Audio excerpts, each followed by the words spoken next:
Here ends our tale with chapter 52, Happily Ever After. Stick around to the end because there will be a little bit of an ending after the ending. But the question you want answered, I know, is did they live happily ever after? Yes. And no. What of Roscaro? Did he live happily ever after? Well, the Princess P gave him free access to the upstairs of the castle, and he was allowed to go back and forth from the darkness of the dungeon to the light of the upstairs. But, alas, he never really belonged in either place. The sad fate, I'm afraid, of those whose hearts break and then mend in crooked ways. But the rat, in seeking forgiveness, did manage to shed some small light, some happiness, into another life. How? Roscaro, dear reader, told the princess about the prisoner who had once owned a red tablecloth, and the princess saw to it that the prisoner was released. And Roscaro led the man up out of the dungeon and to his daughter, Migarisau. Mig, as you might have guessed, did not get to be a princess, but her father, to atone for what he had done, treated her like a princess for the rest of his days. And what of Despereaux? Did he live happily ever after? Well, he did not marry the princess, if that is what you mean by happily ever after. Even in a world as strange as this one, a mouse and a princess cannot marry. But, reader, they can be friends. And they were. Together they had many adventurers.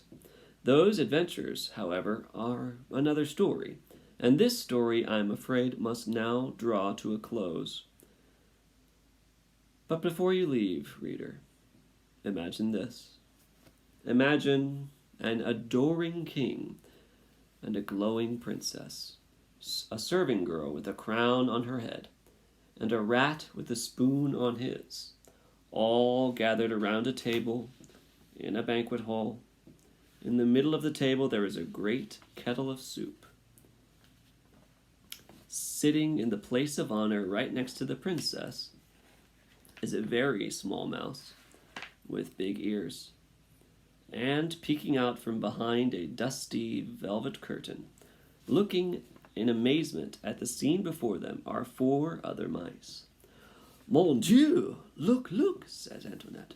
He lives, and he seems such the happy mouse. Forgiven, whispers Lesper. Cripes, says Furlough. Unbelievable.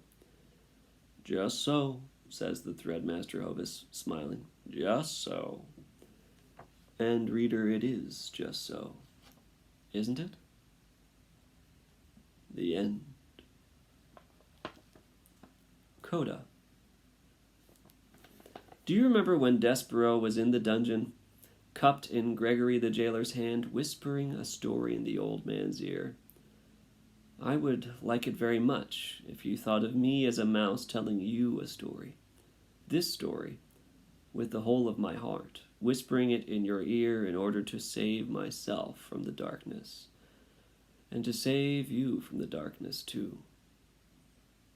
Stories are light, Gregory the jailer told Despereaux. Reader, I hope you have found some light here.